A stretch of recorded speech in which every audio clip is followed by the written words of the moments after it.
Maswerteng hapon po mga ka-STL. Narito na po ang resulta ng STL Muntinlupa para sa araw na to, 2nd draw, December 16, 2024. Araw ng Lunes. Naway ang mga natayan niyo pong mga numero kanina ay manalo nawa ngayong hapong ito, 4 PM. Kaya't kunin niyo na po ang inyong mga tickets. Narito na po ang resulta.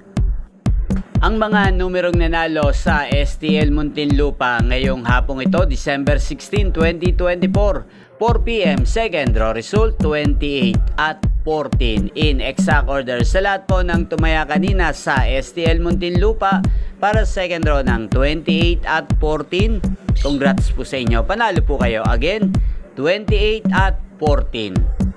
At ngayong hapong ito sa STL Muntinlupa, shoutout po natin si Ate Presi.